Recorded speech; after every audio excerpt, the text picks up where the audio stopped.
일본 오사카에서 평생 같은 동네만 보고 살던 한 여대생이 부모님의 극심한 반대를 무릅쓰고 한국행 비행기에 올랐습니다. 여권을 숨기는 아버지, 매일 말리는 친척들. 모두가 말렸지만 그녀는 포기하지 않았죠. 인천공항에 첫 발을 내디딘 순간 한국어 한마디 제대로 못해 입국심사대에서 얼어붙었던 그 순간부터 단 석 달 만에 그녀의 인생은 완전히 뒤바뀌기 시작했습니다. 한국 아파트 단지에서의 첫날 밤 발코니에서 바라본 야경에 숨이 멎을 뻔했다는 그녀. 카페에서 커피 하나 주문하지 못해 손이 떨렸던 그 여성이 불과 2달 후 한국어로 유창하게 대화하며 한국인 친구들과 한강에서 치맥을 즐기게 되었다는데요. 도대체 한국의 무엇이 그녀를 이렇게 변화시킨 걸까요? 더욱 놀라운 건 그녀처럼 한국으로 향하는 일본 20대 여성들이 작년 한 해에만 무려 10만 명을 돌파했다는 사실입니다. 이들은 왜 너도 나도 한국으로 몰려오는 걸까요? 한국 아파트 단지에서 도대체 무슨 일이 벌어지고 있는 걸까요? 지금부터 들려드릴 이 이야기는 실화를 바탕으로 재구성한 것입니다. 여러분도 이 영상을 끝까지 보시면 왜 전 세계 젊은이들이 한국에 열광하는지 이해하게 되실 겁니다. 구독과 좋아요, 알림 설정 눌러주시고 댓글로 여러분의 생각도 들려주세요. 저는 타나카 유이입니다. 오사카에서 태어나 22해를 같은 동네에서만 보냈죠. 대학을 1년 휴학하고 한국으로 어학연수를 떠나기로 결심했을 때 부모님은 격렬하게 반대하셨어요. 여자 혼자 외국에 나가는 건 위험하다고, 그것도 한국어는 배워서 뭐에 쓰느냐고 매일 말씀하셨습니다. 아버지는 제 여권을 숨기기까지 하셨죠. 친척들도 모두 저를 말렸어요. 사촌 언니는 한국 가느니 차라리 미국이나 영국에 가라고, 취업에 도움이 되는 걸 배우라고 했습니다. 하지만 저는 제 인생에서 처음으로 부모님 뜻을 거역했어요. 한국 드라마를 보면서 느꼈던 그 설렘, 한국어를 배우고 싶다는 간절함을 포기할 수 없었거든요. 출발 전날 밤 어머니와 크게 다투었던 기억이 아직도 선명합니다.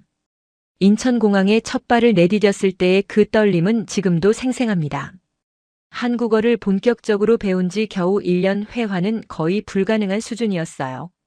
공항 안내 방송조차 제대로 알아듣지 못했죠. 입국 심사대에서 심사관이 한국어로 뭔가 물어봤는데 저는 그저 멍하니 서 있을 수밖에 없었습니다.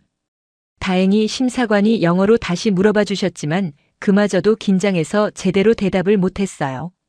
뒤에 줄 서 있던 사람들의 시선이 느껴져 얼굴이 화끈거렸습니다.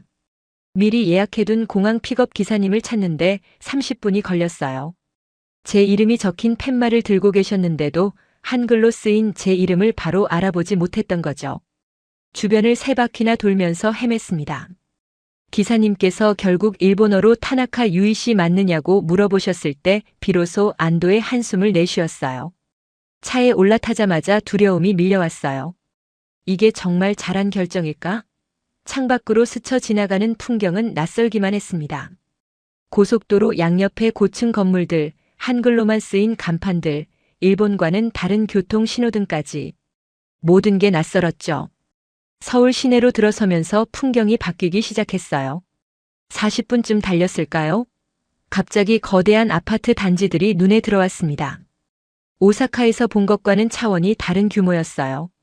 수십 개의 고층 아파트가 마치 하나의 작은 도시처럼 펼쳐져 있었죠. 각 건물마다 발코니에서 새어나오는 불빛들이 마치 별처럼 반짝였습니다. 이상하게도 그 불빛들은 차갑지 않고 따뜻하게 느껴졌어요. 제가 석 달간 머물 아파트에 도착한 건 저녁 8시였습니다. 짐을 들고 엘리베이터를 타고 14층까지 올라갔죠. 문을 열고 들어섰을 때 예상보다 훨씬 깔끔하고 넓은 공간에 놀랐어요. 원룸이었지만 일본의 제 자취방보다 2배는 넓어 보였습니다. 하지만 그것보다 더 놀라운 건 발코니에서 본 야경이었어요. 발코니 문을 열고 밖으로 나가자 숨이 멎을 것 같았습니다. 단지 전체가 한눈에 들어왔어요. 5개 동으로 이루어진 아파트 단지 사이로 산책로가 보였고 중앙에는 작은 공원이 있었습니다. 공원 주변으로 카페와 편의점 간판이 보였죠. 멀리 보이는 다른 단지들의 불빛까지 합쳐지니 마치 거대한 빛의 강이 흐르는 것 같았어요. 도쿄에서도 본 적 없는 광경이었습니다. 이런 곳에서 석 달을 살게 되다니. 갑자기 가슴이 두근거렸어요. 두려움과 설렘이 동시에 밀려왔습니다. 냉장고를 열어보니 관리사무소에서 준비해준 생수와 간단한 식료품이 들어있었어요. 친절함에 감동받으면서도 내일부터 시작될 낯선 일상이 두렵기도 했죠. 침대에 누워 천장을 바라봤습니다. 부모님께 무사히 도착했다고 메시지를 보냈어요. 어머니는 바로 답장을 주셨습니다. 조심하라는 말씀과 함께요. 아버지는 힘들면 언제든 돌아오라고 무리하지 말라고 하셨어요. 그 메시지를 보자 눈물이 났습니다. 그렇게 반대하시던 분들이 결국엔 제 편이구나 싶었죠. 하지만 동시에 부담감도 느껴졌어요. 여기서 잘해야 한다는 압박감이요. 다시 발코니로 나갔습니다. 밤 10시가 넘었는데도 단지 안에는 사람들이 걷고 있었어요. 강아지를 산책시키는 사람, 조깅하는 사람, 벤치에 앉은 커플. 모두가 편안해 보였죠. 저곳에 제가 섞여 걸을 수 있을까? 한국어도 제대로 못하는데요.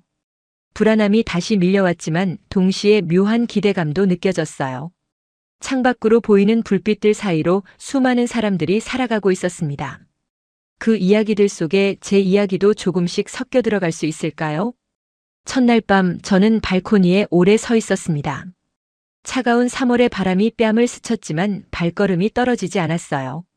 오사카에서 보던 야경과는 전혀 다른 느낌이었습니다. 도시에 대한 제 상상이 그날 밤부터 완전히 바뀌기 시작했어요. 내일 아침이면 어학원 레벨 테스트를 받으러 가야 합니다. 떨어지면 어쩌지? 혹시 제가 유일한 일본인이면 어떡하죠? 가방에서 한국어 교재를 꺼내 펼쳐봤지만 글자들이 눈에 들어오지 않았어요. 교재를 덮고 다시 발코니로 나갔습니다. 밤 11시가 넘었는데도 여전히 불이 켜진 집들이 많았어요. 저기 사는 사람들은 행복할까요? 저도 저들처럼 이곳에서 평범한 일상을 보낼 수 있을까요? 이상하게도 그런 생각을 하자 긴장이 풀렸습니다. 잠은 금방 왔어요. 꿈속에서 저는 한국어로 유창하게 말하고 있었습니다. 아침 8시에 알람이 울렸습니다. 어학원 레벨 테스트는 9시 30분이었어요. 서둘러 씻고 나와 단지 안 카페에서 간단히 아침을 사 먹기로 했죠. 엘리베이터를 타고 1층으로 내려가는데 같은 층에 사는 듯한 할머니 한 분이 타셨어요. 인사를 하려는데 한국어로 뭐라고 해야 할지 몰라 그냥 고개만 숙였습니다. 할머니께서 웃으며 뭐라고 말씀하셨는데 한마디도 못 알아들었어요. 얼굴이 화끈거렸습니다. 단지 입구 쪽 카페는 생각보다 붐볐어요. 출근하는 직장인들, 유모차를 끌고 나온 엄마들로 가득했죠. 메뉴판을 보는데 머리가 하얘졌습니다. 한글로만 쓰여 있었거든요. 뒤에 사람들이 기다리는 게 느껴져 당황스러웠어요. 결국 아메리카노 하나 주세요라고 더듬더듬 말했습니다. 직원분이 사이즈를 물어보셨는데 못 알아듣고 그냥 고개만 끄덕였죠. 커피를 들고 밖으로 나왔을 때 제 손이 떨리고 있었어요. 겨우 커피 하나 주문하는데 이렇게 힘들다니. 하지만 시간이 없었습니다. 어학원까지는 지하철로 30분 거리였거든요. 어학원에 도착한 건 9시 10분이었어요. 2층 건물의 3층 전체가 어학원이었습니다. 리셉션에 가서 오늘 레벨 테스트 받으러 왔다고 말했는데 직원분이 영어로 대답하더라고요. 아마 제 서툰 한국어를 듣고 배려해 주신 것 같았어요. 고마우면서도 창피했습니다. 대기실에는 이미 10명 정도가 앉아 있었어요. 중국에서 온 것 같은 학생들, 동남아시아계로 보이는 사람들, 그리고 서양인 몇 명. 모두 긴장한 표정이었죠. 저만 떨고 있는 게 아니구나 싶어 조금 안심이 되었습니다. 한 중국인 여학생이 저에게 먼저 말을 걸었어요. 영어로 일본에서 왔느냐고 물었죠. 네라고 대답하자 자기는 베이징에서 왔다고 했습니다. 이름은 리웨이라고 했어요. 레벨 테스트가 시작되었습니다. 먼저 필기시험이었어요. 문법, 어휘, 독해 문제들이 나왔는데 생각보다 어려웠습니다. 1년 동안 독학으로 공부했지만 실제 시험은 차원이 달랐어요. 특히 독해 지문은 모르는 단어 투성이었죠. 60분 동안 문제를 풀었는데 반도 제대로 못 푼 것 같았습니다. 더 큰 문제는 회화 테스트였어요. 선생님과 1대1로 대화를 나눠야 했거든요. 자기소개를 해보라고 하셨어요. 미리 준비한 문장을 더듬거리며 말했습니다. 이름은 타나카 유이이고 오사카에서 왔고 22살이고 한국 드라마를 좋아해서 한국어를 배우고 싶었다고요. 선생님이 어떤 드라마를 좋아하느냐고 물으셨어요. 드라마 제목을 한국어로 뭐라고 하는지 몰라 결국 영어로 말했습니다. 몇 가지 질문이 더 이어졌지만 제대로 대답하지 못했어요. 머릿속으로는 알겠는데 입 밖으로 나오질 않았습니다. 10분쯤 되었을까요? 선생님이 수고했다고 하시며 나가도 된다고 하셨어요. 복도로 나왔을 때 눈물이 날 것 같았습니다. 1년을 준비했는데 이 정도밖에 안 되다니. 화장실에 들어가 찬물로 얼굴을 씻었어요. 거울을 보니 눈이 빨개져 있었죠. 진정하고 나서 다시 대기실로 돌아갔습니다.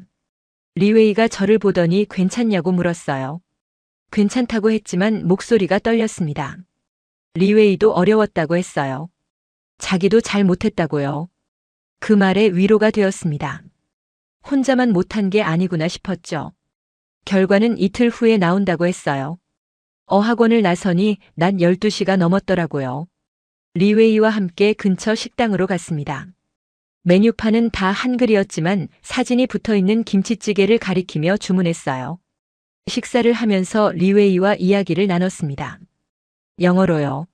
리웨이는 중국 대학을 졸업하고 한국 대학원 진학을 준비한다고 했어요. 6개월 과정으로 등록했다고 했죠.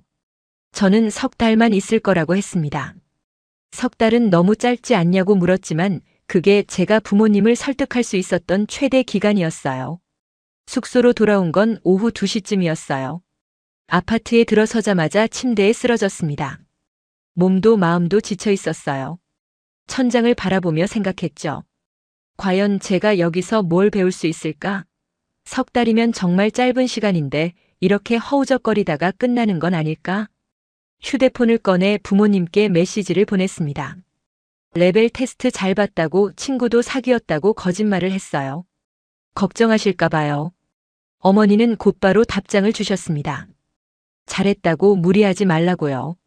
저녁 6시쯤 배가 고파 단지 안 편의점으로 갔습니다. 밖에는 산책하는 사람들이 보였어요. 모두 여유로워 보였죠. 편의점 도시락 코너에서 제일 앞에 있는 걸 집었습니다. 계산대에서 직원분이 뭐라고 물었는데 못 알아들었지만 고개를 끄덕였어요. 다행히 따뜻하게 데워주셨습니다. 방으로 돌아와 도시락을 먹으면서 눈물이 났습니다. 오늘 하루가 너무 힘들었거든요. 커피 주문, 밥 먹기, 편의점 물건 사기. 일본에서는 당연했던 일들이 여기서는 전부 어려웠어요. 발코니로 나가 야경을 바라봤습니다. 어젯밤에는 아름답게만 보이던 불빛들이 오늘은 멀게만 느껴졌어요. 저기 사는 사람들은 다 한국어를 유창하게 하겠죠? 저는 언제쯤 자연스럽게 이 도시에 녹아들 수 있을까요? 그래도 포기할 수는 없었어요. 겨우 첫날인데 포기하면 부끄러운 일이잖아요. 리웨이라는 친구도 생겼으니까요. 혼자가 아니라는 게 위로가 되었습니다. 저는 그날 밤 일찍 잠들었어요. 레벨 테스트 결과가 나온 건 사흘째 되는 날이었습니다. 초급 2반에 배정되었어요. 예상했던 대로였지만 막상 결과를 받으니 기분이 묘했습니다. 1년을 공부했는데 겨우 이 정도라니. 하지만 리웨이는 저보다 한 단계 낮은 초급 1반이었어요. 저한테 부러워하며 어떻게 공부했냐고 물었죠. 그 말에 조금 위안이 되었습니다. 수업은 월요일부터 금요일까지 매일 오전 9시부터 낮 12시까지였어요. 반에는 12명이 있었습니다. 중국인이 5명, 베트남에서 온 학생 2, 태국 학생 2, 미국인 1명, 프랑스인 1명, 그리고 저까지. 다들 한국어를 배우러 온 사람들이었죠. 첫 수업 시간 선생님께서 한 명씩 자기소개를 하라고 하셨어요. 제 차례가 되어 일어섰을 때 심장이 쿵쾅거렸습니다. 준비한 문장을 천천히 말했어요. 이름, 나이, 출신, 한국어를 배우는 이유. 선생님께서 잘했다고 칭찬해 주셨지만 목소리가 떨렸던 건 저도 알고 있었어요. 하지만 다른 친구들도 비슷했습니다. 다들 긴장한 목소리로 자기소개를 했죠. 수업이 끝나고 점심시간이 되었어요. 반 친구 중 한 명이 저한테 다가왔습니다. 미국에서 온 에밀리라는 친구였어요. 자기도 혼자라서 심심한데 같이 밥 먹자고 했죠. 좋다고 했습니다. 베트남에서 온 민이라는 친구도 함께 가자고 해서 셋이서 어학원 근처 식당으로 갔어요. 에밀리는 한국 드라마를 너무 좋아해서 왔다고 했습니다. 저랑 똑같은 이유였어요. 민은 한국 회사에 취직하고 싶어서 한국어를 배운다고 했죠. 우리는 서툰 한국어와 영어를 섞어가며 대화했습니다. 신기하게도 대화가 잘 통했어요. 같은 목표를 가진 사람들끼리는 말이 통하나 봅니다. 그날 오후 숙소로 돌아오는 길에 단지 안을 천천히 걸어봤어요. 그동안은 바빠서 제대로 보지 못했거든요. 단지 중앙에 있는 공원에는 벤치들이 있었고 작은 운동기구들도 설치되어 있었습니다. 할머니, 할아버지들이 모여 앉아 이야기를 나누고 계셨어요. 아이들은 놀이터에서 뛰어놀고 있었죠. 카페 앞을 지나는데 창가에 앉아 노트북으로 작업하는 사람들이 보였습니다. 학생처럼 보이는 사람도 있고 직장인처럼 보이는 사람도 있었어요. 단지 안 카페가 이렇게 활용되는구나 싶었죠. 일본에서는 본 적 없는 광경이었습니다. 편의점 앞에는 택배 보관함이 있었어요. 사람들이 자기 물건을 찾아가는 모습이 보였습니다. 이 단지에는 정말 필요한 게 다 있구나 싶었어요. 밖으로 나가지 않아도 생활이 가능한 공간이었죠. 저녁 때쯤 단지 안 작은 마트에 들어가 봤습니다. 생각보다 규모가 컸어요. 과일, 야채, 고기, 생선까지 다 팔고 있었습니다. 가격표를 보니 편의점보다 저렴했어요. 앞으로 여기서 장을 봐야겠다고 생각했죠. 하지만 문제는 뭐가 뭔지 잘 모른다는 거였어요. 한글로만 쓰여 있었거든요. 고민하고 있는데 옆에서 누군가 말을 걸었습니다. 일본 분이세요? 하고요. 깜짝 놀라 돌아보니 제 또래로 보이는 한국 여성이 웃으며 서 있었어요. 네, 맞아요라고 대답했죠. 그분은 자기는 이 단지에 산다며 필요한 거 있으면 도와주겠다고 했습니다. 너무 고마워서 얼떨결에 뭘 사야 할지 모르겠다고 했어요. 그랬더니 웃으면서 뭐가 필요하냐고 물었습니다. 간단한 요리 재료요라고 했더니 직접 골라주셨어요. 밥하기 쉬운 재료들이라고 하시며 계란, 김치, 라면, 참치캔 같은 것들을 추천해 주셨죠. 계산을 하고 나오면서 감사하다고 인사했어요. 그분은 자기 이름은 지수라고 2단지 5동에 산다고 했습니다. 저는 3동이라고 했죠. 지수 씨는 카페에서 자주 공부하니까 보면 말 걸라고 했어요. 한국어 연습도 할 겸요. 정말 친절하신 분이었습니다. 방으로 돌아와 산 재료들을 냉장고에 넣으면서 뭔가 마음이 따뜻해졌어요. 낯선 땅에서 처음으로 누군가의 친절을 제대로 받은 것 같았거든요. 지수 씨 같은 분이 있다니 한국 사람들은 정말 친절하구나 싶었습니다. 다음 날 수업이 끝나고 에밀리와 민에게 단지 구경을 시켜줬어요. 둘 다 기숙사에 살고 있어서 이런 아파트 단지는 처음이라고 했습니다. 공원을 걸으며 이야기를 나누고 카페에 들어가 커피를 마셨죠. 이번에는 메뉴를 천천히 읽어보고 주문했어요. 라테를 달라고 했더니 직원분이 알아들으시더라고요. 작은 성공이었습니다. 카페에서 공부를 하는데 지수 씨가 들어오셨어요. 저를 보더니 반갑게 인사하시며 옆 테이블에 앉으셨습니다. 공부하는 거 방해하고 싶지 않다며 조용히 계셨는데 휴식 시간에 제가 먼저 말을 걸었어요. 친구들을 소개시켜드렸죠. 지수 씨는 대학교 4학년이라고 했습니다. 근처 대학에 다니는데 단지 안 카페가 조용해서 자주 온다고 했어요. 우리한테 한국 생활은 어떠냐고 물어봤죠.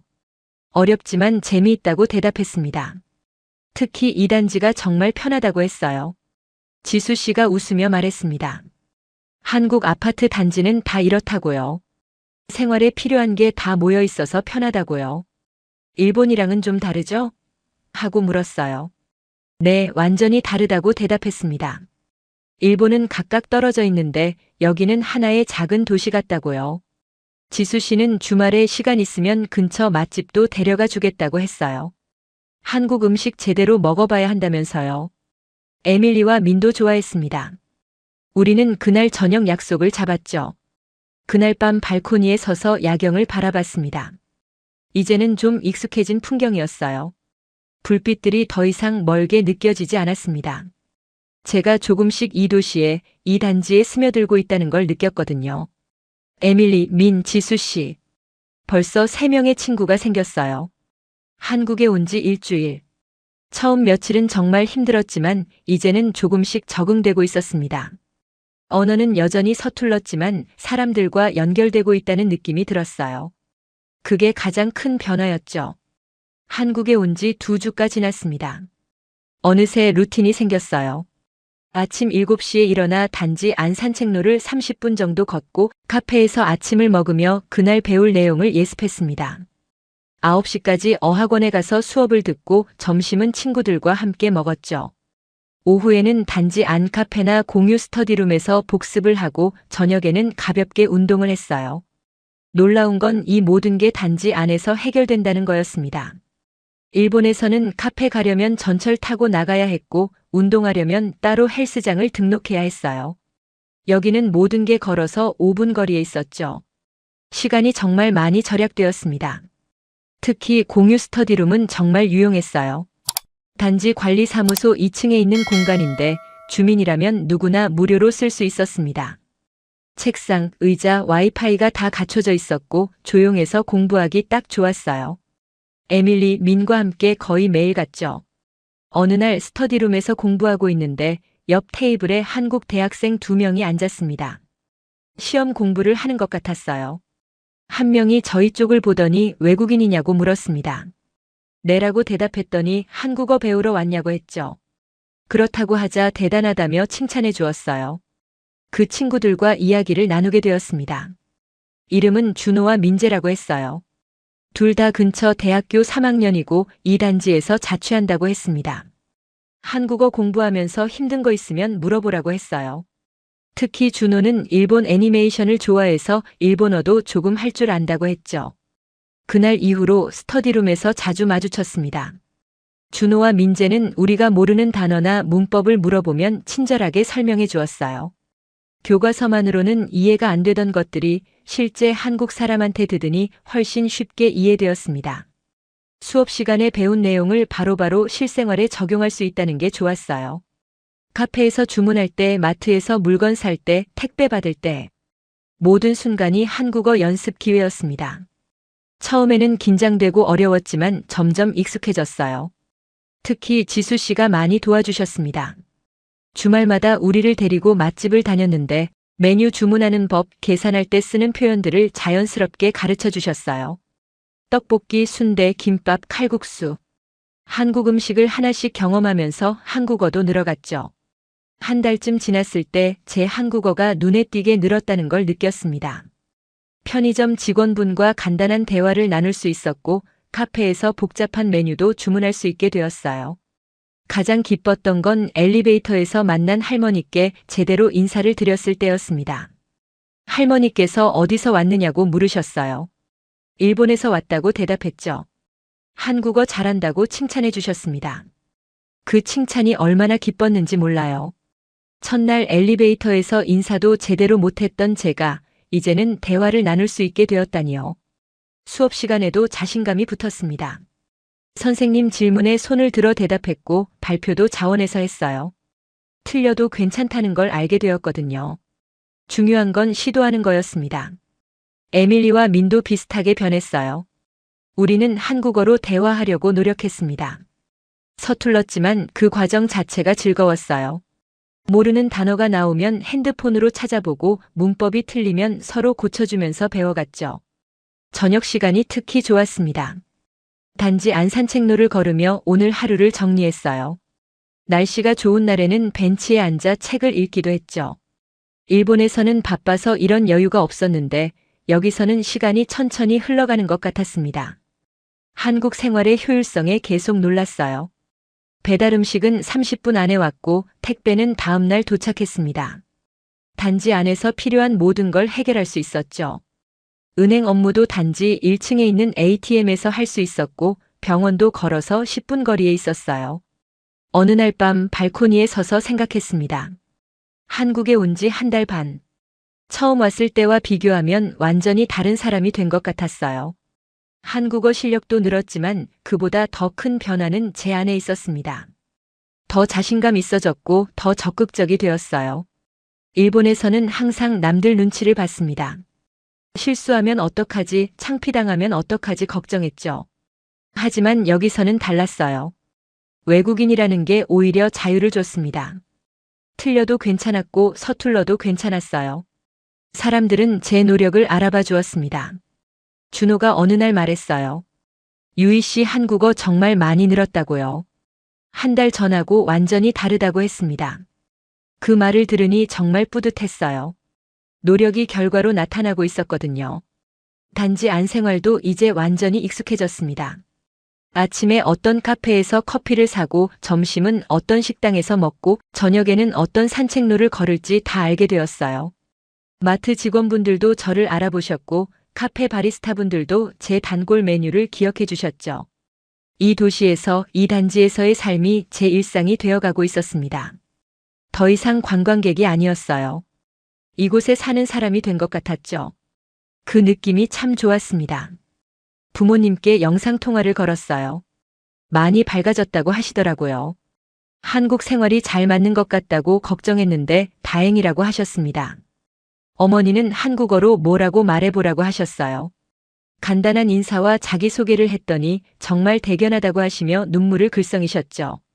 그날 밤 저는 일기를 썼습니다. 한국어로요. 서툴렀지만 오늘 하루 있었던 일들을 한국어로 적어봤어요. 선생님께서 매일 일기 쓰면 실력이 는다고 하셨거든요. 틀린 문법이 많았겠지만 그래도 뿌듯했습니다. 한국어로 제 생각을 표현할 수 있다는 게요. 한국에서의 하루하루가 쟤를 변화시키고 있었습니다. 더 강하게, 더 자신감 있게, 더 능동적으로요. 이 변화가 정말 좋았어요. 앞으로 남은 한 달 반 동안 얼마나 더 성장할 수 있을까 기대되었습니다. 2달째 접어들면서 주말이 정말 기다려졌습니다. 평일에는 수업과 공부로 바빴지만 주말은 온전히 제 시간이었거든요. 지수 씨, 준호, 민재와 함께 서울 곳곳을 다녔어요. 에밀리와 민도 항상 함께였죠. 첫 번째 주말에는 경복궁에 갔습니다. 한복을 입고 궁궐을 거닐었는데 정말 멋있었어요. 사진도 많이 찍었습니다. 준호가 사진을 잘 찍어서 인스타그램에 올릴 만한 예쁜 사진들을 많이 건졌죠. 일본 친구들이 부러워하는 댓글을 달았어요. 2번째 주말에는 홍대에 갔습니다. 거리 공연도 보고 예쁜 카페들도 들렀어요. 지수 씨가 추천해준 빈티지 옷가게에서 쇼핑도 했죠. 한국 패션이 일본이랑은 또 다르더라고요. 더 자유롭고 개성 있는 느낌이었어요. 3번째 주말에는 한강에 갔습니다. 치킨과 맥주를 시켜 먹으며 다 같이 앉아 이야기를 나눴어요. 해가 지는 모습을 보면서요. 그때 민이 말했습니다. 여기 있으면 시간이 천천히 가는 것 같다고요. 모두 고개를 끄덕였어요. 정말 그랬거든요. 주말 나들이가 끝나고 단지로 돌아오면 항상 아쉬웠습니다. 이렇게 즐거운 시간들이 언젠가는 끝난다는 게요. 하지만 동시에 감사했어요. 이런 추억을 만들 수 있다는 것 자체가 행운이었으니까요. 어느 주말 지수 씨가 자기 집에 초대해줬습니다. 오동에 있는 투룸 아파트였어요. 생각보다 깔끔하고 예뻤습니다. 지수 씨가 직접 한국 요리를 해줬어요.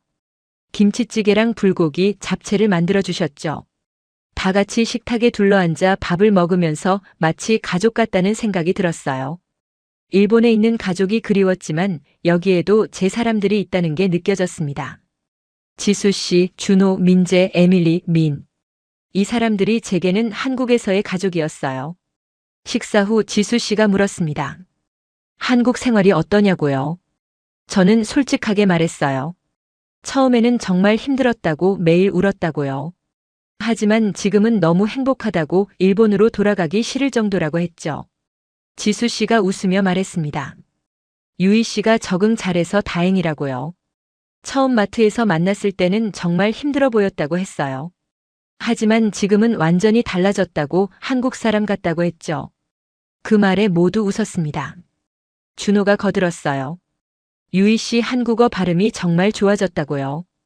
이제는 일본 사람인지 모를 정도라고 했습니다. 과장된 칭찬이었지만 그래도 기분이 좋았어요. 제 노력을 알아봐 주는 게 고마웠거든요. 그날 밤 숙소로 돌아오면서 행복했습니다. 이런 친구들이 있어서 이런 경험을 할 수 있어서요. 한국에 오길 정말 잘했다는 생각이 들었어요. 평일에도 특별한 일들이 있었습니다. 수업 시간에 발표를 했는데 선생님께서 정말 잘했다고 칭찬해 주셨어요. 1분짜리 발표였지만 준비하는데 이틀이 걸렸습니다. 하지만 성공적으로 마쳤을 때의 그 뿌듯함은 이루 말할 수 없었어요. 어느 날 카페에서 공부하고 있는데 옆 테이블 한국인이 말을 걸었습니다. 일본에서 왔냐고요? 네라고 했더니 자기는 도쿄에서 1년 살았다며 반갑다고 했어요. 일본어로 이야기를 나누다가 한국어로 대화를 이어갔죠. 그분은 회사원이었는데 재택 근무를 자주 해서 단지 안 카페를 애용한다고 했습니다. 한국 회사 생활에 대해 이야기해 주셨어요. 일본이랑 비슷한 점도 있고 다른 점도 많다고요. 저는 그 이야기를 듣는 게 재미있었습니다. 이렇게 우연히 만나는 사람들과의 대화가 쌓여갔어요. 단지 안에서, 카페에서, 마트에서, 산책로에서 매일 새로운 사람을 만났고 짧게나마 이야기를 나눴죠. 그럴 때마다 제 한국어는 조금씩 더 자연스러워졌습니다. 특히 감정을 표현하는 법을 배웠어요. 일본에서는 감정을 잘 드러내지 않았거든요. 하지만 한국 친구들은 달랐습니다. 좋으면 좋다고 확실하게 표현했고 속상하면 그것도 솔직하게 말했어요. 저도 그렇게 바뀌어 갔습니다. 좋은 일이 있으면 친구들한테 바로 말했고 힘든 일이 있어도 숨기지 않았어요. 그랬더니 관계가 더 깊어졌습니다. 서로를 더 잘 이해하게 되었죠. 에밀리가 어느 날 말했어요. 유이는 한국에 와서 완전히 달라진 것 같다고요. 더 밝아졌고 더 적극적이 되었다고 했습니다. 민도 동의했어요. 처음 만났을 때랑 지금이랑 완전히 다른 사람 같다고요. 그 말을 들으니 제 자신도 느껴졌어요. 정말 많이 변했구나 싶었죠. 한국어 실력만 는 게 아니라 제 성격 자체가 변하고 있었습니다. 더 자신감 있어졌고 더 솔직해졌고 더 열린 마음을 가지게 되었어요. 주말마다 단지 안 산책로를 걸으며 친구들과 깊은 대화를 나눴습니다. 꿈에 대해서, 미래에 대해서, 인생에 대해서요. 일본에서는 이런 대화를 잘 안 했어요. 다들 바빴고 깊은 이야기는 어색했거든요. 하지만 여기서는 달랐습니다.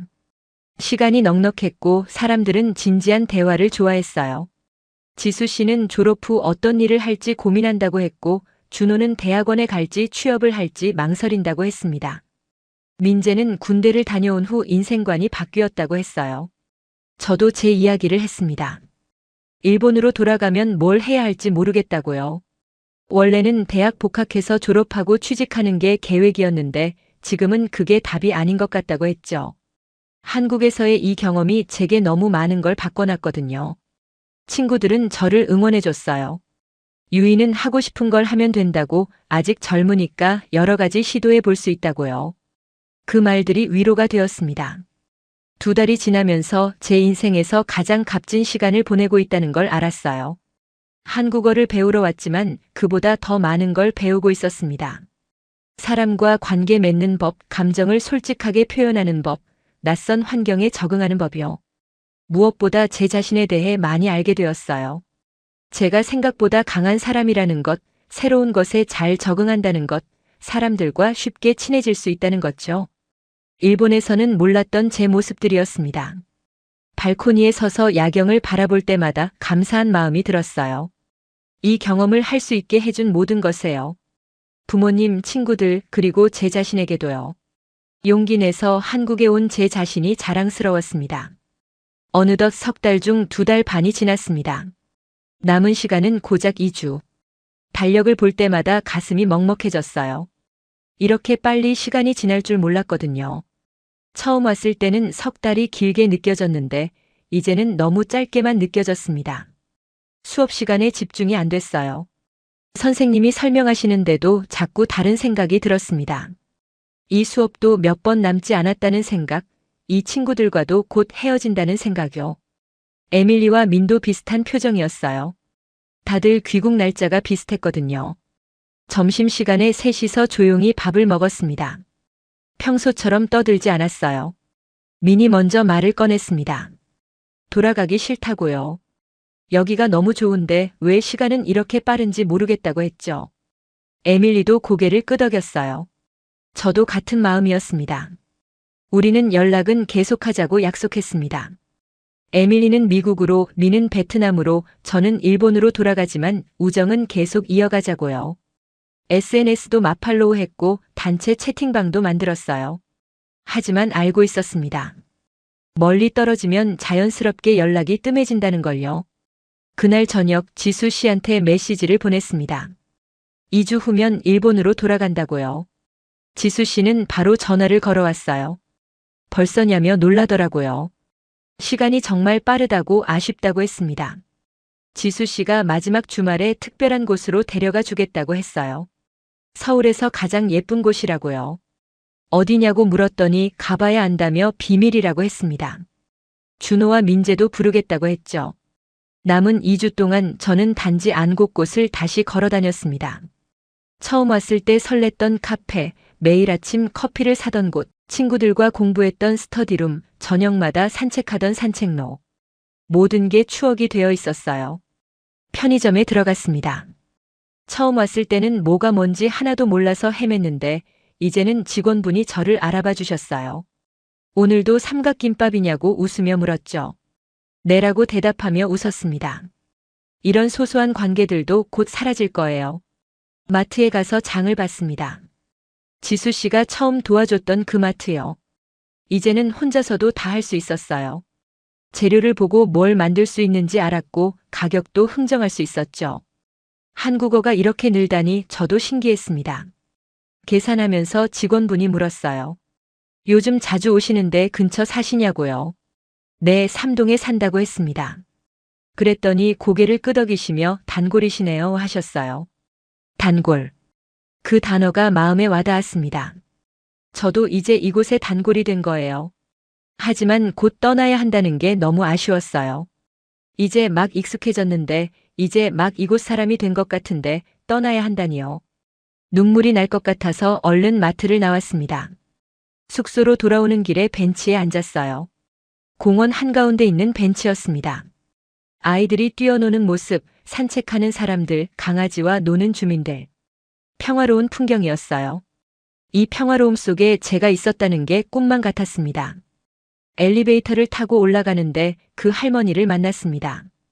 첫날 인사도 제대로 못했던 그 할머니요. 이제는 자연스럽게 인사를 드렸어요. 할머니께서 웃으시며 한국 생활 재미있었냐고 물으셨습니다. 네, 정말 좋았다고 대답했어요. 곧 일본으로 돌아간다고 했더니 아쉽다고 하시더라고요. 다음에 또 오라고 한국이 그리우면 언제든 오라고 하셨습니다. 고맙다고 인사드렸죠. 할머니의 그 따뜻한 말 한마디가 가슴에 남았어요. 방에 들어와 짐을 정리하기 시작했습니다. 아직 일주일이나 남았지만 미리 정리해야 할 것 같았어요. 가져온 옷들, 산 물건들, 교과서들. 하나하나 정리하면서 추억이 떠올랐습니다. 이 옷은 홍대에서 샀던 거, 이 노트는 첫 수업 시간에 썼던 거, 이 펜은 지수 씨가 선물해 준 거. 모든 물건에 이야기가 있었어요. 그냥 물건이 아니었습니다. 제 한국 생활의 증거들이었죠. 핸드폰을 보니 사진이 1000장이 넘었습니다. 친구들과 찍은 사진, 맛집 사진, 궁궐 사진, 한강 사진. 하나하나 보면서 웃기도 하고 울기도 했어요. 정말 많은 일이 있었구나 싶었습니다. 부모님께 전화를 걸었습니다. 곧 돌아간다고 말씀드렸어요. 어머니는 기다렸다며 좋아하셨지만 제 목소리가 시무룩한 걸 눈치채셨나 봐요. 한국이 그렇게 좋았냐고 물으셨습니다.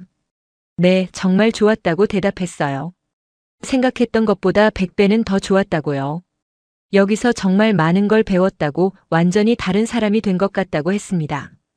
어머니는 목소리가 밝아져서 다행이라고, 보내길 잘했다고 하셨어요. 전화를 끊고 발코니로 나갔습니다.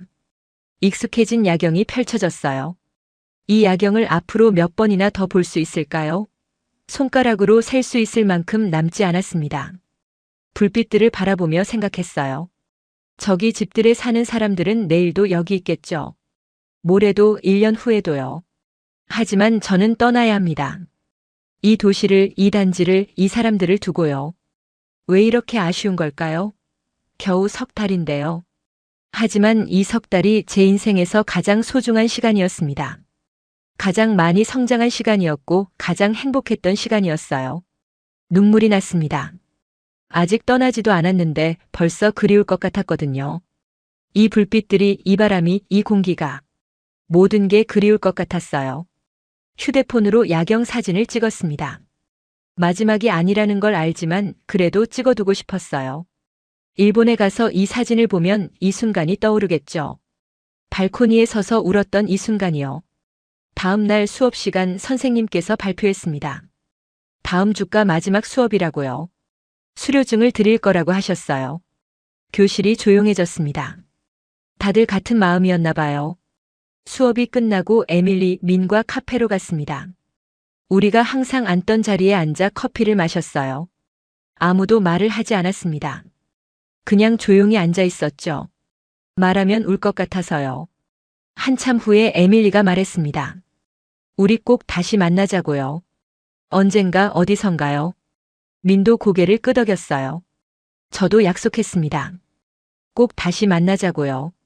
하지만 마음 한편으로는 알고 있었어요. 다시 만나기 어려울 거라는 걸요. 각자 다른 나라로 돌아가면 각자의 삶이 있잖아요. 그래도 약속은 해야 했습니다. 희망을 가져야 했어요. 그날 밤 일기를 썼습니다. 한국어로요. 이제 웬만한 건 다 한국어로 쓸 수 있었어요. 오늘의 감정들을 솔직하게 적었습니다. 아쉬움, 그리움, 감사함, 사랑. 모든 감정들을요. 일기를 다 쓰고 나니 마음이 조금 가벼워졌습니다. 남은 시간 동안 후회 없이 보내야겠다고 다짐했어요. 매 순간을 소중하게, 모든 사람을 진심으로 대해야겠다고요. 발코니에 마지막으로 나가 야경을 봤습니다. 내일도 볼 수 있지만 오늘의 야경은 오늘만의 것이니까요. 사진으로는 담을 수 없는 감정까지 마음에 새겼습니다. 마지막 주말이 왔습니다. 지수 씨가 약속대로 특별한 곳으로 데려가 줬어요. 남산타워였습니다. 서울의 야경을 한눈에 볼 수 있는 곳이라고 했죠. 준호, 민재, 에밀리, 민까지 모두 함께였어요. 케이블카를 타고 올라가면서 창밖을 봤습니다. 서울 시내가 펼쳐졌어요. 처음 왔을 때 봤던 그 아파트 단지들, 고층 빌딩들, 한강. 모든 게 눈에 들어왔습니다. 석 달 전에는 낯설기만 했던 풍경이 이제는 익숙하고 사랑스러웠어요. 전망대에 올라가 서울 야경을 봤습니다. 숨이 멎을 것 같았어요. 도시 전체가 빛으로 반짝였습니다. 수백만 개의 불빛들이 별처럼 빛나고 있었죠. 저 불빛 하나하나마다 사람의 삶이 있을 거예요. 저도 석 달 동안 저 불빛 중 하나였습니다. 지수 씨가 말했어요. 저기 보이는 게 우리 단지라고요. 손가락으로 가리켰습니다. 정말로 우리가 사는 아파트 단지가 보였어요. 작은 빛들이 모여 있는 곳. 제가 3층 동안 살았던 곳. 갑자기 코끝이 찡했습니다. 준호가 사진을 찍어줬어요. 우리 6명이 함께 찍은 사진. 남산타워를 배경으로요. 다들 웃고 있었지만 눈가가 촉촉한 사람도 있었습니다. 이게 마지막이라는 걸 다들 알고 있었거든요. 저녁은 근처 한식당에서 먹었습니다. 지수 씨가 특별한 곳이라며 데려간 곳이었어요. 전통 한정식이 나왔습니다. 처음 보는 음식들이 많았지만 하나하나 설명을 들으며 맛봤어요. 모든 게 맛있었습니다. 식사를 하면서 각자 이야기를 나눴어요. 한국에 와서 가장 기억에 남는 순간이 뭐냐고 지수 씨가 물었습니다. 에밀리는 경복궁에서 한복 입었던 날이라고 했고, 미는 한강에서 치맥 먹었던 날이라고 했어요. 제 차례가 왔습니다. 저는 한참 생각했어요. 기억에 남는 순간이 너무 많았거든요. 결국 말했습니다. 모든 순간이 특별했다고요. 처음 카페에서 커피를 주문했을 때, 레벨 테스트에서 떨었던 순간, 친구들과 처음 밥을 먹었을 때, 지수 씨가 마트에서 도와줬을 때, 모든 순간이요. 지수 씨가 눈시울을 붉혔습니다. 자기도 유이를 만나서 좋았다고, 일본 친구가 생긴 게 신기하고 뿌듯하다고 했어요. 준호와 민재도 고개를 끄덕였습니다. 우리는 단순히 외국인 학생과 한국인이 아니라 진짜 친구가 되었다고요. 식사를 마치고 다 같이 단지로 돌아왔습니다. 산책로를 천천히 걸으며 이야기를 나눴어요. 별이 보였습니다. 서울 하늘에서 별을 보기는 쉽지 않은데 그날은 운이 좋았어요. 민재가 말했습니다. 유이 씨는 꼭 다시 한국에 와야 한다고요. 여기가 제2의 고향이 될 것 같다고 했죠. 저도 그렇게 느꼈습니다. 겨우 3달 살았을 뿐인데 이곳이 고향처럼 느껴졌어요. 우리는 벤치에 앉아 늦은 시간까지 이야기를 나눴습니다. 미래에 대해서, 꿈에 대해서요. 지수 씨는 졸업 후 여행 관련 일을 하고 싶다고 했어요. 많은 나라 사람들을 만나고 싶다고요. 준호는 대학원에 가기로 결심했다고 했고 민재는 취업 준비를 시작할 거라고 했습니다. 저는 솔직하게 말했어요. 아직 확실하지 않지만 한국과 관련된 일을 하고 싶다고요. 이 경험이 너무 소중해서 이걸로 뭔가를 하고 싶다고 했습니다. 다들 응원해줬어요. 밤 11시가 되어서야 헤어졌습니다. 지수 씨가 마지막으로 안아줬어요. 꼭 다시 만나자고 연락 자주 하자고 했습니다.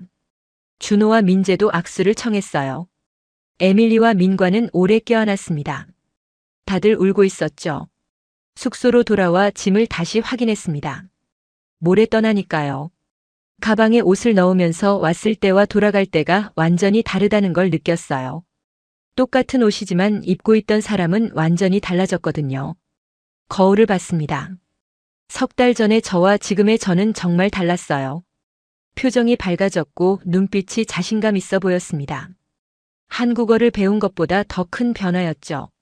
마지막 수업 날이 왔습니다. 선생님께서 수료증을 나눠주셨어요. 제 이름이 한글로 쓰여 있었습니다. 타나카 유이. 이 수료증이 제가 여기 있었다는 증거예요. 꿈이 아니라는 증거죠. 선생님께서 한 명씩 격려의 말씀을 해주셨습니다. 제 차례가 되었을 때 선생님은 처음 왔을 때랑 정말 많이 달라졌다고 하셨어요. 한국어 실력도 늘었지만 무엇보다 표정이 밝아졌다고요. 한국 생활이 행복했던 것 같다고 하셨습니다. 네, 정말 행복했다고 대답했어요. 인생에서 가장 행복한 시간이었다고요. 선생님께 감사하다고 인사드렸습니다. 많이 배웠다고 잊지 않겠다고요. 수업이 끝나고 반 친구들과 사진을 찍었습니다. 12명 모두 함께요. 각자 다른 나라로 돌아가지만 이 사진은 영원히 남을 거예요. 우리가 함께했다는 증거로요. 마지막 밤 발코니에 오래 서 있었습니다. 내일이면 공항으로 가야 해요. 이 야경을 보는 것도 마지막입니다. 눈물이 났지만 억지로 참지 않았어요. 그냥 흐르는 대로 뒀습니다. 불빛들을 하나하나 기억하려고 했어요. 이 순간을, 이 감정을, 이 공기를요. 모든 걸 마음에 새겼습니다. 일본에 가서도 잊지 않으려고요. 핸드폰을 꺼내 부모님께 메시지를 보냈습니다.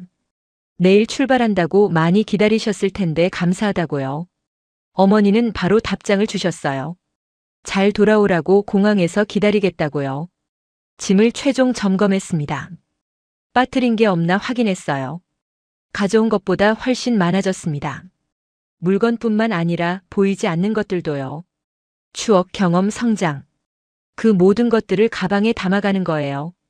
잠들기 전 마지막으로 창밖을 봤습니다. 여전히 빛나는 도시. 내일이면 떠나지만 이 도시는 계속 여기 있겠죠. 사람들은 여전히 살아가고 불빛은 여전히 빛날 거예요. 하지만 제 안에는 이 도시가 영원히 남을 겁니다. 서울이, 이 단지가, 이 사람들이요. 제 인생의 일부가 되어서 저와 함께 일본으로 갈 거예요. 마음속으로 인사했습니다. 고맙다고, 사랑한다고요. 이 도시에, 이 사람들에게요. 그리고 다짐했습니다. 꼭 다시 오겠다고요. 이게 끝이 아니라고요. 눈을 감았습니다. 마지막 밤이었지만 슬프지만은 않았어요. 새로운 시작이기도 했으니까요. 한국에서 배운 것들을 가지고 일본에서 새롭게 시작하는 거예요. 인천공항에서 오사카행 비행기를 기다리는 동안 모든 게 비현실적으로 느껴졌습니다. 정말 끝난 건가? 3달이 정말 지나간 건가? 탑승권을 손에 쥐고 있었지만 믿기지 않았어요. 지수 씨가 공항까지 배웅 나와줬습니다. 마지막 순간까지 함께 해주겠다면서요. 출국장 앞에서 마지막 포옹을 했어요. 꼭 다시 만나자고 한국에 또 오라고 했습니다. 눈물을 참으려 했지만 결국 울고 말았죠. 비행기에 올랐습니다. 창가 자리에 앉아 서울을 내려다봤어요. 점점 작아지는 도시. 저 아래 어딘가에 제가 살던 아파트 단지가 있을 거예요. 보이지는 않았지만 마음으로는 느껴졌습니다. 오사카에 도착했을 때 부모님이 공항에서 기다리고 계셨어요. 어머니는 저를 보자마자 눈물을 흘리셨습니다. 많이 걱정하셨나 봐요. 아버지도 표정이 밝아 보이셨죠. 오랜만에 보는 가족이었습니다. 집으로 돌아오는 차 안에서 모든 게 낯설었어요. 익숙해야 할 오사카 거리가 낯설게 느껴졌습니다. 일본어 간판들, 일본 사람들, 일본 자동차들. 제가 떠나 있던 사이 오사카는 그대로였는데 저만 변한 것 같았어요. 집에 도착해서 제 방에 들어갔습니다. 모든 게 그대로였어요. 석 달 전 떠날 때 그대로요. 하지만 이상하게도 편하지 않았습니다. 오히려 어색했죠. 서울 숙소가 더 익숙하게 느껴질 정도였어요. 짐을 풀면서 한국에서 산 물건들을 하나씩 꺼냈습니다. 한복 인형, 한국 화장품, 친구들이 준 선물들. 하나하나가 추억이었어요. 수료증도 꺼내서 책상에 걸어뒀습니다. 제가 정말 한국에 다녀왔다는 증거였죠. 다음 날부터 일상이 시작되었습니다. 친구들을 만났어요. 다들 궁금해했습니다. 한국은 어땠냐고, 한국어 많이 늘었냐고요. 저는 신나서 이야기했어요. 한국에서 있었던 일들을, 만났던 사람들을요. 친구들이 놀라워했습니다. 제가 완전히 달라졌다고요. 말투도 밝아졌고 표정도 생생해졌다고 했어요. 한국 가기 전에 유이랑 지금 유이랑 다른 사람 같다고 했죠. 저도 그렇게 느꼈습니다. 특히 여자친구들이 관심을 보였어요. 한국 아파트 단지 이야기를 하니까 모두 눈을 반짝였습니다. 그렇게 편한 곳이 있다고요? 모든 게 단지 안에 있다고요? 믿기지 않는다며 사진을 보여달라고 했죠. 제가 찍어둔 사진들을 보여줬습니다. 단지 야경, 카페, 공원, 산책로. 친구들은 감탄했어요. 일본에는 이런 곳이 없다고, 정말 살고 싶다고 했습니다. 특히 사울이라는 친구는 진지하게 물었어요. 자기도 한국 어학연수 갈 수 있냐고요. 당연하다고 대답했습니다. 저도 했는데 못할 게 뭐 있냐고요. 사울이는 바로 그날부터 알아보기 시작했어요. 어학원 정보를, 숙소 정보를요. 저는 제가 다녔던 어학원을 추천해줬습니다. 일주일 후 또 다른 친구 아야카도 관심을 보였어요. SNS에 제가 올린 한국 사진들을 보고 너무 가고 싶어졌다고요. 특히 한강 사진을 보고 완전히 반했다고 했습니다. 저도 데려가 주겠다고 약속했어요. 대학에 복학했습니다. 교수님과 동기들이 반겼어요. 한국어 전공은 아니었지만 제가 한국 다녀온 걸 다들 알고 있었습니다. 한국어학과 교수님께서 특별히 저를 부르셨어요. 교수님은 제 경험담을 듣고 싶어 하셨습니다. 한국 생활이 어땠는지, 한국어는 얼마나 늘었는지요. 저는 솔직하게 말씀드렸어요. 인생에서 가장 값진 경험이었다고, 한국어뿐만 아니라 인생을 배웠다고요. 교수님께서 제안하셨습니다. 다음 학기에 한국어 수업을 부전공으로 들어보는 게 어떻겠냐고요. 그리고 교환학생 프로그램도 있다고, 관심 있으면 지원해보라고 하셨죠. 저는 귀가 번쩍 뜨였습니다. 그날부터 열심히 알아봤어요. 교환학생 프로그램은 1년 과정이었습니다. 서울에 있는 대학에서 1년을 공부하는 거예요. 석 달도 좋았는데 1년이라니. 생각만 해도 가슴이 뛰었습니다. 부모님께 조심스럽게 말씀드렸어요. 교환학생 가고 싶다고요. 이번에는 부모님께서 반대하지 않으셨습니다. 한국 다녀온 후 제가 너무 밝아져서 오히려 다시 가는 걸 응원해 주셨어요. 준비를 시작했습니다. 한국어 공부도 계속했어요. 지수 씨, 준호, 민재와는 계속 연락을 주고받았습니다. 화상통화도 자주 했죠. 한국어 실력을 유지하기 위해서요.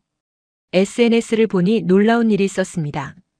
일본 여자친구들 사이에서 한국 어학연수가 트렌드가 되어 있었어요. 특히 20대 여성들 사이에서요. 한국 드라마, K-팝뿐만 아니라 한국 생활 자체에 대한 관심이 폭발적으로 늘었습니다. 통계를 찾아봤어요. 지난해 한국을 방문한 일본인 20대 여성이 10만 명을 넘었다고 했습니다. 그중 많은 수가 단기 어학연수나 워킹홀리데이였죠.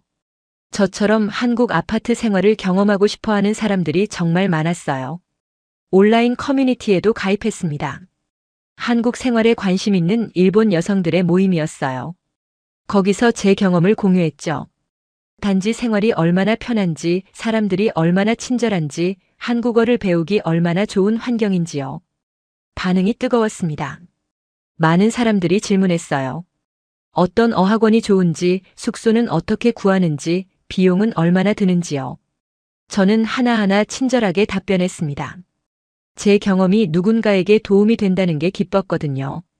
사오리는 결국 다음 달에 한국으로 떠나기로 했습니다. 저와 똑같이 석 달 과정으로요. 제가 추천한 어학원에 등록했고 저와 비슷한 지역에 숙소를 구했어요. 떠나기 전 저를 만나 조언을 구했습니다.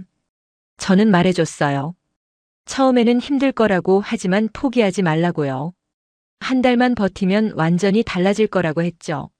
사람들에게 먼저 다가가라고. 한국 사람들은 외국인에게 정말 친절하다고요. 사오리가 떠나는 날 공항까지 배웅 갔습니다. 지수 씨가 저를 배웅해 준 것처럼요.